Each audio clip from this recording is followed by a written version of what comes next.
Hello investor, कैसे हो आप? आई होप सब अच्छे होंगे। दोस्तों आज जिस स्टॉक की मैं बात करने वाला हूं उसका आप नाम ऊपर देख ही रहे होंगे, वोडाफोन आइडिया। ठीक है, जिसका अभी शेयर प्राइस दोस्तों आपको देखने को मिल रहा है लगभग आपको 13 रुपए, जहां पर इसका शेयर प्राइस देखने को मिल रहा है। दोस्तों क्या इस स्टॉक में हमें अभी के टाइम में इन्वेस्ट करना चाहिए, या आप इसमें इन्वेस्ट करने की सोच रहे हो, या आप इस स्टॉक में होल्ड करके बैठे हुए हो? तो दोस्तों ये वीडियो आपके लिए काफी ज्यादा इंपॉर्टेंट होने वाली है दोस्तों। ठीक है, क्योंकि इसमें हम बात करेंगे क्या जे अभी जे स्टॉक सस्ता है या महंगा है, क्योंकि एक मंथ से जो स्टॉक है 10% के आसपास टूट चुका है। क्या अभी के टाइम पर सही समय है इसमें अपना पैसा लगाने का? ठीक है, तो दोस्तों वैसे तो ये जो वीडियो रहने वाला है एजुकेशन पर्पस के हिसाब से रहेगा, पर अगर आप इसमें इन्वेस्ट करना चाहते हो या फिर आप होल्ड करके बैठे हो तो भी ये वीडियो आपके लिए काफी ज्यादा इंपॉर्टेंट है, क्योंकि इसमें हम बात करेंगे क्या अभी के टाइम पर ये जो स्टॉक 12 रुपए के आसपास आपको 13 रुपए के आसपास मिल रहा है, क्या अभी के टाइम पर ये सस्ता है या महंगा है, मतलब ये स्टॉक ओवर वैल्यूड है या अंडर वैल्यूड है दोस्तों। ठीक है, ध्यान में रखना। और कुछ कंडीशन है मेरी, किसी भी स्टॉक के लिए मेरी कुछ कंडीशंस होती हैं, अगर वो स्टॉक उस कंडीशन को फुलफिल करता है तो हमारे लिए एक बेस्ट पॉइंट बन जाता है कि हम इसमें इन्वेस्ट कर सकते हैं दोस्तों। ठीक है, तो कहीं ना कहीं देखते हैं भाई, जो मैंने जो क्राइटेरिया सेट करके रखा है, जो कंडीशंस है उनको ये स्टॉक फुलफिल करता है या नहीं करता है दोस्तों। हमारी जो फर्स्ट कंडीशन है दोस्तों किसी भी स्टॉक के लिए वो रहती है कि ऑल टाइम, ठीक है, ऑल टाइम स्टॉक जो है बढ़ते क्रम में होना चाहिए दोस्तों। ठीक है, क्या ये स्टॉक आपको बढ़ते क्रम में नजर आ रहा है? आप बोलोगे भाई नहीं, ये जो स्टॉक है हमें निचले क्रम में देखने को मिल रहा है, मतलब ऊपर से गिरता हुआ नजर आ रहा है। ये पहली कंडीशन हमारी फेल करता है। हमें जो स्टॉक चाहिए, हमें चाहिए बढ़ते क्रम में ऑल टाइम में दोस्तों, इस तरह से। ठीक है, ना कि इस तरह से जिस तरह से अभी ये चल रहा है। ठीक है, तो ये एक नेगेटिव पॉइंट है दोस्तों मेरे लिए। ठीक है, और देख लेते हैं जहां पर बात करेंगे दोस्तों फंडामेंटल क्या रहने वाले हैं। तो अगर कंपनी के मार्केट कैप की बात की जाए तो मार्केट कैप तो दोस्तों काफी ज्यादा बड़ा मार्केट कैप देखने को मिल रहा है। 62,846 करोड़ का मार्केट कैप जहां पर इस कंपनी का देखने को मिल रहा है।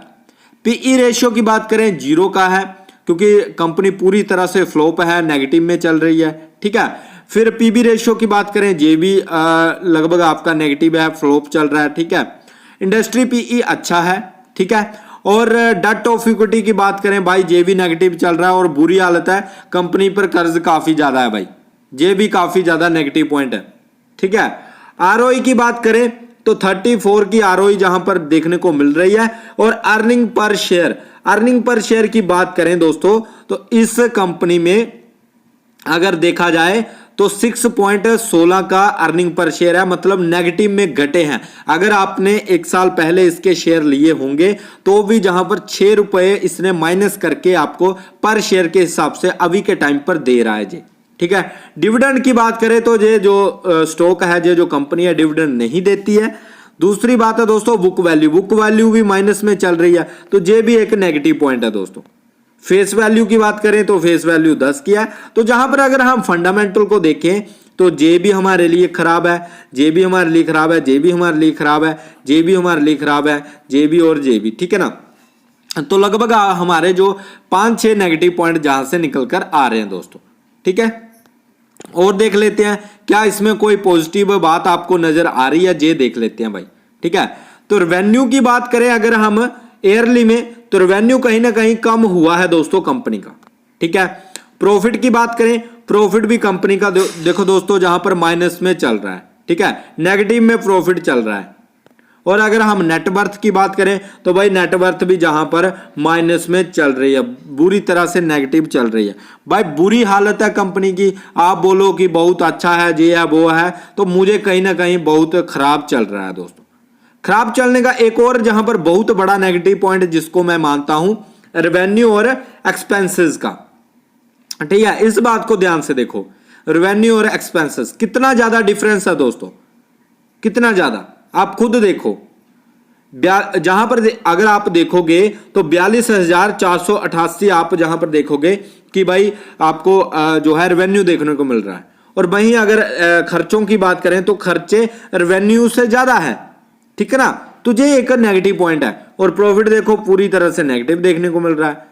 ये सभी कहीं ना कहीं मुझे काफी बड़ा नेगेटिव पॉइंट लगा है, क्योंकि रेवेन्यू से कम आपके खर्चे होने चाहिए।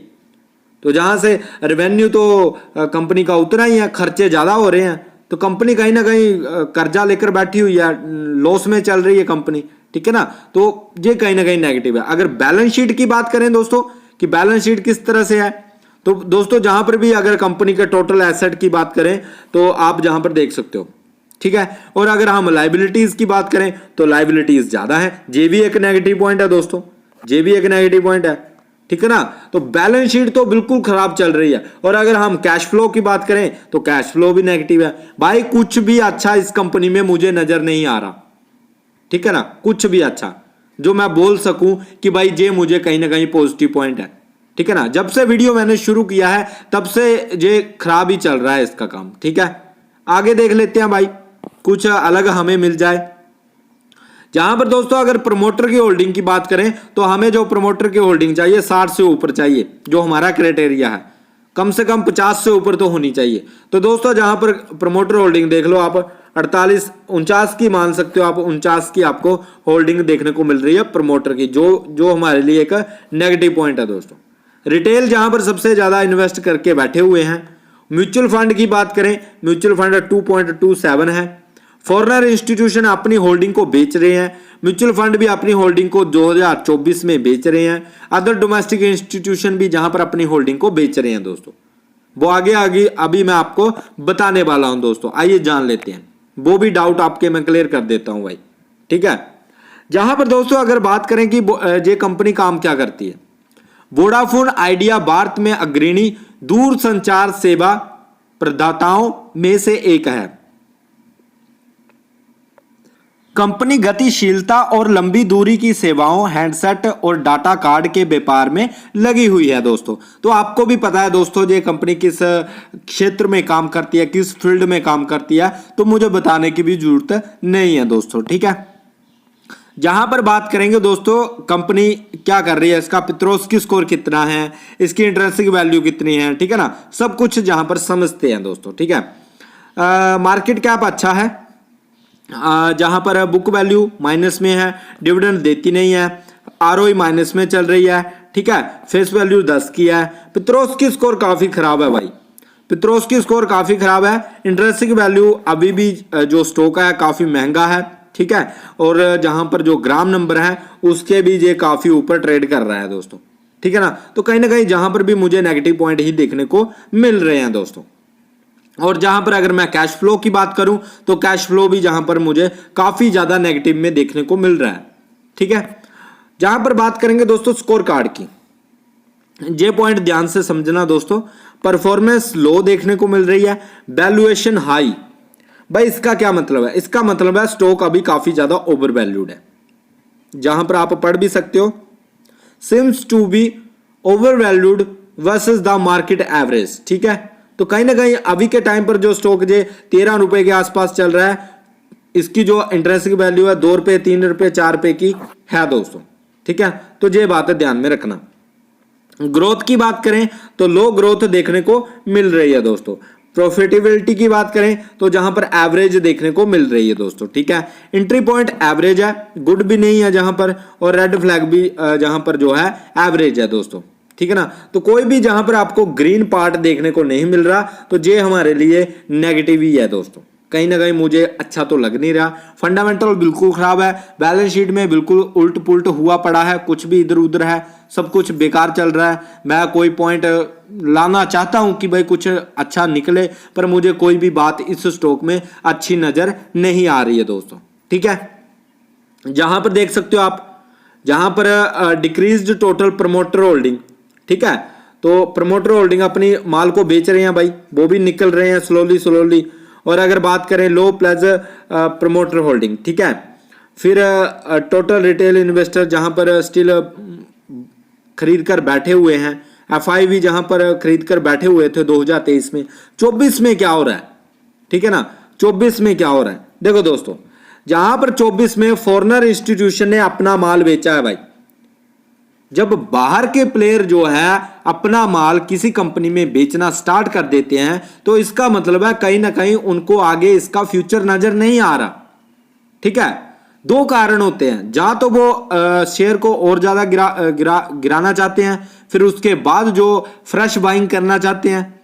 ठीक है, या दूसरा कारण ये है कि वो वही आगे उसका फ्यूचर ही नहीं देख रहे, तो वो अपना माल निकाल कर निकल रहे हैं, कहीं और इन्वेस्ट कर रहे हैं। ठीक है ना, तो ये दो कारण होते हैं।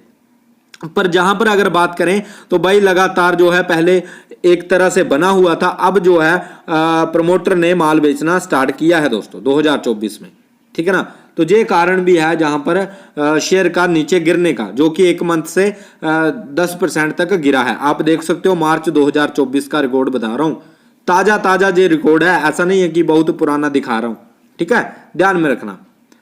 DI की बात करें, अदर डोमेस्टिक इंस्टीट्यूशन, तो दोस्तों इन्होंने थोड़ी सी होल्डिंग को इंक्रीज किया है, हालांकि थोड़ा सा ज्यादा इन्होंने, जहां पर थोड़ा सा पहले से 0.1% थोड़ा सा इंक्रीज किया है दोस्तों। ठीक है, नेक्स्ट बात कर लेते हैं हम भाई म्यूचुअल फंड की।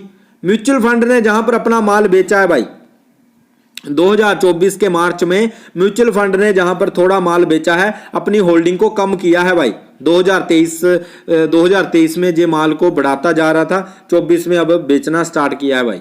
ठीक है, म्यूचुअल फंड भी निकल रहा है, FI निकल रहे हैं, आपके म्यूचुअल फंड निकल रहे हैं दोस्तों। ठीक है, प्रमोटर भी जहां पर थोड़ा सा होल्डिंग को कम किया है भाई, 2% के आसपास इन्होंने अपनी होल्डिंग को बेचा है प्रमोटर ने दोस्तों, तो ये भी एक चिंता का विषय है। ठीक है, रिटेल की बात करें तो रिटेल भी कहीं ना कहीं फंसा पड़ा है, ज्यादा कुछ कर नहीं पा रहा, फंसा पड़ा है भाई। जिसने भी खरीद के रखा है होल्ड करके बैठे हुए हैं दोस्तों। ठीक है, डिविडेंड कंपनी देती नहीं है, तो ये आप ध्यान में रखना दोस्तों। ठीक है, अब बात करेंगे क्या हमें इस स्टॉक में इन्वेस्ट करना चाहिए। तो देखो दोस्तों, सब कुछ आपके सामने है, ऐसा तो है नहीं कि मैंने कुछ इधर उधर का किया है, सब कुछ आपके सामने है। फंडामेंटल जो कंडीशन थी वो मैंने जहां पर अप्लाई की है, और एक भी कंडीशन जहां पर जो है इसने फिल उसको नहीं किया है, एक भी कंडीशन को, तो मैं कैसे मान लूं कि ये स्टॉक अच्छा है। मेरे लिए तो भाई बेकार है, मेरे लिए नेगेटिव है। बाकी आपको इन्वेस्ट करना है तो आप किसी की एडवाइस ले सकते हो, अपने इन्वेस्टर की। ठीक है, या फिर अपने एडवाइजर की। ठीक है, पर कहीं ना कहीं मुझे जहां पर जो है बिल्कुल ये स्टॉक नेगेटिव लगा है, तो मैं तो कहीं भी जहां पर इन्वेस्ट नहीं करने वाला। मेरे लिए तो जहां पर रेड फ्लैग है भाई, कि भाई मेरे लिए जहां पर मैं इसमें कोई फ्यूचर नहीं देख रहा, सिंपल सी बात है। ठीक है, बाकी आप अपना देख सकते हो, ऐसे नहीं किसी के बहकावे में आकर आपको पैसा इधर उधर लगा देना है। अपनी रिसर्च कर सकते हो, अपना माइंडसेट, सभी का अपना अपना माइंडसेट होता है, आप अपनी रिसर्च कर सकते हो। ठीक है, तो फिर आप सोच सकते हो। बाकी मेरे नजरिए में तो ये स्टॉक बेकार है, नेगेटिव है दोस्तों। ठीक है, बाकी दोस्तों अगर वीडियो अच्छा लगा है, वीडियो को लाइक करना, चैनल को सब्सक्राइब कर लेना। बाकी ऐसे ही आप भी किसी स्टॉक की एनालाइज करवाना चाहते हो तो आप जरूर कमेंट करना, मैं उस स्टॉक की वीडियो जरूर आपके लिए बनाऊंगा दोस्तों। ठीक है, बाकी मिलते हैं नेक्स्ट वीडियो में।